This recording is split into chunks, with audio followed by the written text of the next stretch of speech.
ऋषि आश्रम सांस्कृतिक जागृति संघ और अध्यक्षता डॉक्टर रामस्वरूप मंडल जी कर रहे हैं। संचालन श्री मुन्ना जी कर रहे हैं और मंच पर श्री भागीरथ मांझी जी हैं जो सुपुत्र हैं बाबा दशरथ के। सत्येंद्र गौतम जी हैं जिनको हम लोग ट्री मैन भी कहते हैं, क्योंकि बहुत सारे पेड़ लगाने का काम किया और साथ साथ बाबा दशरथ को भारत रत्न की उपाधि मिले, इसके लिए अपने 22 साथियों के साथ यहाँ से पैदल 56 दिन में दिल्ली की यात्रा की और वहाँ राष्ट्रपति महोदया से भी मिलने का काम किया और प्रधानमंत्री का समय न मिला बल्कि उनके बदले गृह मंत्री से समय मिला, उनसे भी मिलने का काम किया।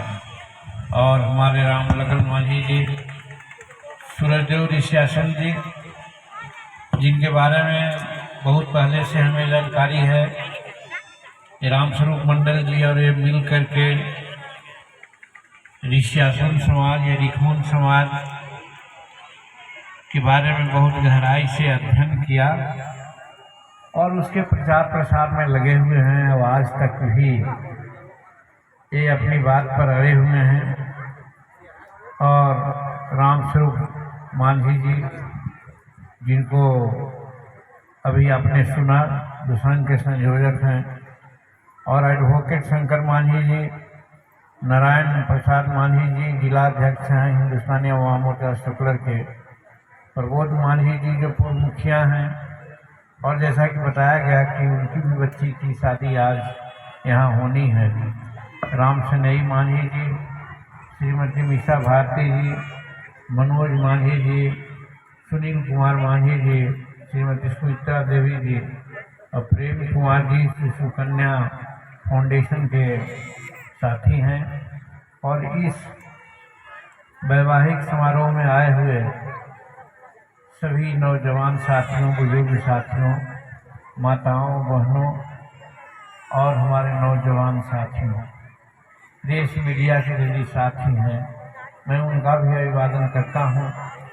सरकारी मुकामे के लोग भी जो आए हुए हैं यहाँ पर, उनका भी हम सम्मान करते हैं और बधाई देते हैं।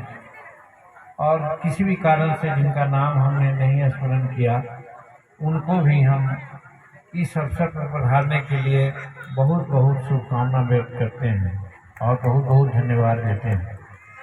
भाइयों बहनों, बहुत कुछ आज के समय में करने की जरूरत नहीं है और हमारे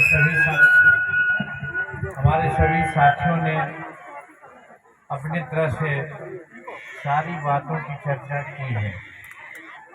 हमें सिर्फ ये कहना है कि बातें जितनी भी हुई है सब बहुत अच्छी बातें हुई हैं, इसको अमल में लाने की जरूरत है।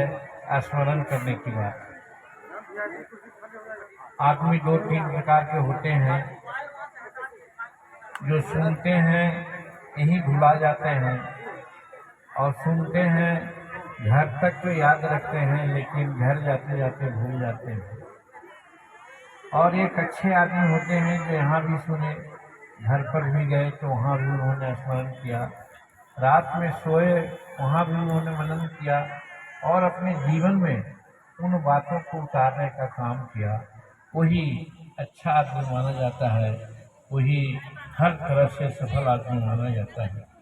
तो मैं यही कहूँगा कि जितनी बातें हमारे साथियों ने की रिखमून संस्कृति के बारे में, अपनी संस्कृति के बारे में, उसको भूलना नहीं चाहिए, उसको स्मरण कर आगे बढ़ाना चाहिए। और बात सही है कि जब हम अपनी संस्कृति को खो लेते हैं, खो जाते हैं, भूल जाते हैं, तो फिर हम अपनी पहचान को भी भूल जाते हैं। आज साधारण बात है कि हमारे मानर बजाने वाले साथी यहाँ पर अपनी कला का प्रदर्शन किया, अच्छे ट्यून में उन्होंने पारंपरिक गीत भी हम लोग सुनाने का काम किया, बहुत अच्छा लगा। हमारा कहना है कि ये विलुप्त होते जा रहा है, मांदर बजाना, और अपनी सांस्कृतिक विरासत का कुछ जो गायन है उसको लोग गायन करना गाना अपने प्रतिष्ठा के खिलाफ मानते हैं। यहीं पर हम अपनी संस्कृति चूक कर रहे हैं।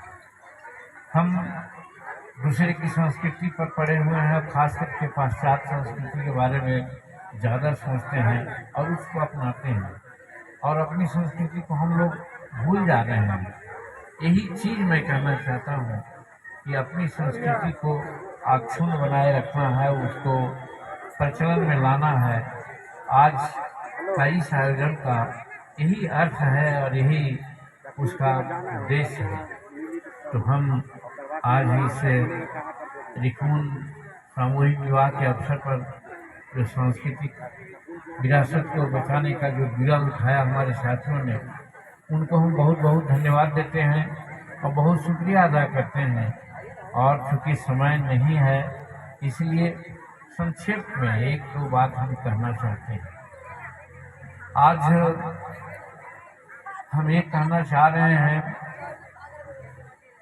कि जब सनातन धर्म था या जब हमारा उद्भव हुआ था, जब लोग मनुष्य के रूप में जाने लगे थे, उस समय इस प्रकार की व्यवस्था नहीं थी।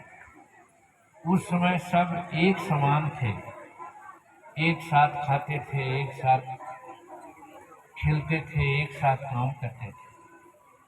शादियां विवाह का भी ये सिस्टम नहीं था। शादी विवाह भी